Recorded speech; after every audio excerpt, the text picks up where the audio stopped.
Saya dengan saya Rizka hari ini akan menjelaskan materi nun sukun dan tanwin ya kakak-kakak. Eh, Kalau diingat-ingat sih mungkin semuanya sudah pernah ya mempelajari materi ini. Cuma di sini kita merefresh aja. Semoga bisa jadi apa ya, mengingatkan kita untuk pelajaran materi nun sukun dan tanwin. Baik, kita mulai aja ya Kak. Untuk slide yang pertama, penulisan nun sukun dan tanwin pada cetakan Quran Madinah terbagi menjadi tiga bentuk tulisan, yaitu yang pertama, nun sukun yang ada lambang sukun di atasnya. Jadi apa ada lambang sukunnya dan kemudian tanwin yang sejajar. Seperti yang ada di slide ini, sudah ada contohnya ya. Kemudian yang kedua, nun sukun yang gundul, jadi tidak ada tanda sukunnya, Kak. Gitu. Dan tanwin yang tidak sejajar seperti contoh di slide ini. Itu menunjukkan kalimat idgham dan ikhfa.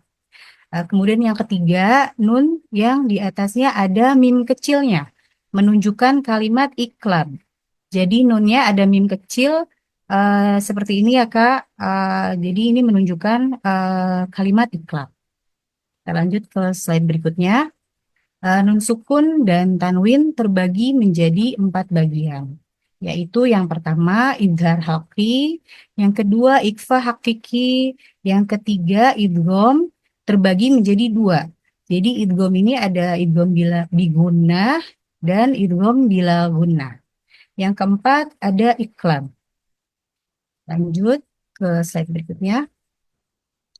Izhar haki, eh, eh, Izhar haki yaitu nun yang ada tanda sukun di atasnya atau tanwin sejajar bertemu dengan salah satu huruf al-halki seperti contoh di slide ini. Ada huruf hamzah, ha, ain, ha, ghain, ho. Jadi cara membacanya adalah dilafalkan dengan jelas ya Kak. Seperti contoh yang ada di slide ini. Yang pertama yanhauna. Jadi nunnya kebetulan di sini ada nunnya yang ada lambang sukunnya ya Kak. Jadi dibacanya jelas. Kemudian in hadza, ini juga nunnya ada tanda sukunnya jadi dibaca jelas. Dan beberapa contoh di bawahnya. Lanjut kepada slide yang berikutnya. Kenapa tidak mau ini? Ya. Yang kedua, ikfa hakiki, yaitu nun sukun atau tanwin bertemu dengan 15 huruf seperti yang ada di slide ini. Ada huruf ta, sa, jim, dal, zai, sin, shin, sol, bod, to, lo, fa, of, kaf. Nah, kemudian cara membacanya adalah dilafalkan dengan samar atau dengung. Membaca ikhfa yang samar itu dibacanya agak menganggang, jadi tidak menempel, tidak seperti huruf eh, kaf dan kof ya Kak. Jadi selain huruf kaf dan kof, kita membacanya agak tipis, jadi tidak menempel. Seperti ini, contohnya wa kunna qauman dhalin. Jadi mau ada mim yang ada tanwin bertemu dengan huruf bod. Kita membacanya tipis dulu, kemudian bersiap-siap kepada huruf bo yang tebal ya.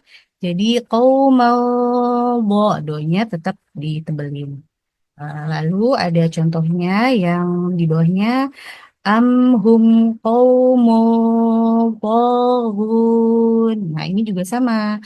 Jadi ada tanwin bertemu dengan huruf po. Tetap ya membacanya yang samar, yang ini.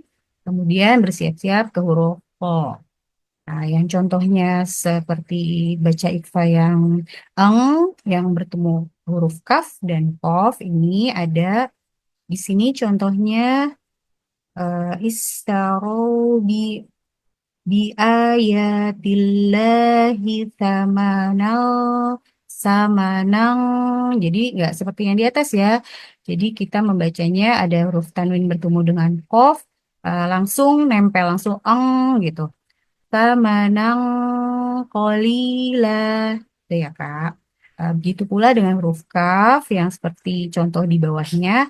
Jadi langsung menempel ke huruf kaf. Jadi eh, di sini rijalang kasiro. Nah, ini rijalang adalah tanwin bertemu dengan huruf kaf. Jadi langsung seperti huruf of yang di atasnya. Rijalang kasiro. Itu ya, Kak. Nah, lanjut ke poin ketiga. Ilgom. Ilgomnya ilgom bi gunnah. Ilgom bi gunnah artinya memasukkan huruf aduh, maaf.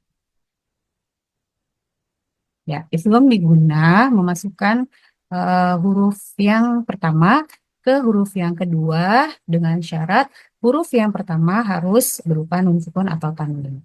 Seperti contoh di samping, ini ada huruf ya, nun, mim, dan waw. Contohnya seperti ini.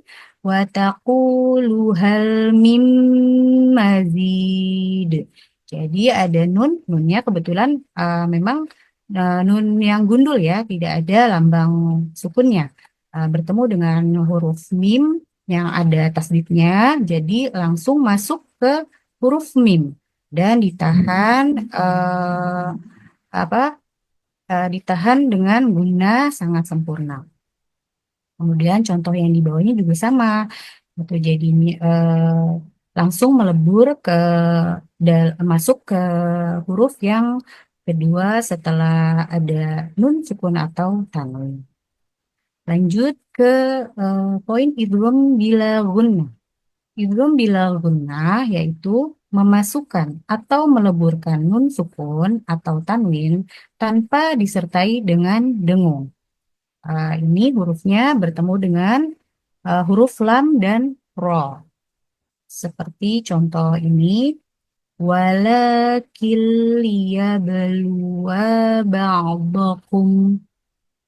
Di sini ada nun sukun yang tidak ada lambang sukunnya bertemu dengan huruf lam yang tasdid, jadi walakil, jadi langsung yang dibaca langsung huruf lam yang bertasdid.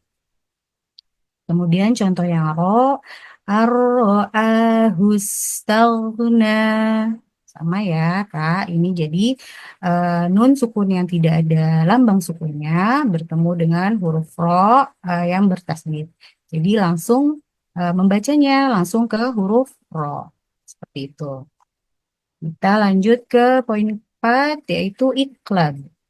Iklab artinya mengubah bunyi nun sukun atau tanwin menjadi mim jika bertemu dengan huruf ba. Cara membaca iklab yaitu itbaq syafatain, yaitu merapatkan bibir dengan ringan, tidak terlalu rapat tapi ringan saja. Nah, ini membacanya merubah nun sukun atau tanwin menjadi mim dan dibaca dengan ringan ya Kak. Ditahan 2 harokat. Seperti contoh yang di samping ini nunnya ada huruf mim kecil ya Kak, gitu. Jadi kita di Quran Madinah lebih mudah mungkin ya melihatnya kalau sudah terbiasa dengan membaca Quran Madinah, nunnya ada mimnya, lalu ini di sini contoh dari tanwinnya.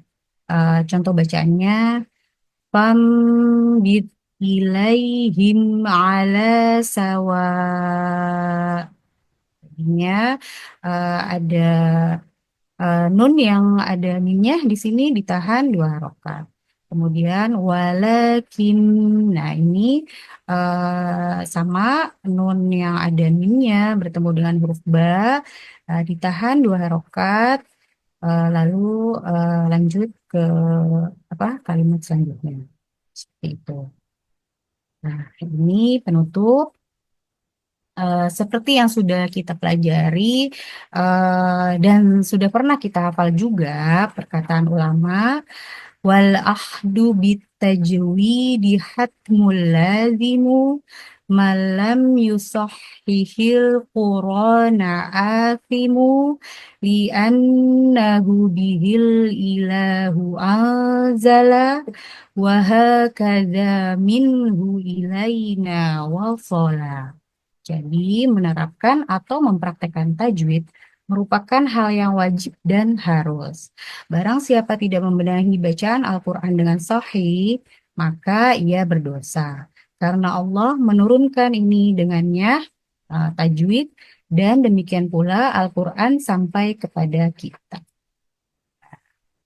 Demikian penjelasan materi hari ini. Semoga jelas, bermanfaat untuk merefresh ingatan kita tentang pelajaran ini ya, kakak-kakak semua. Terima kasih. Assalamualaikum warahmatullahi wabarakatuh.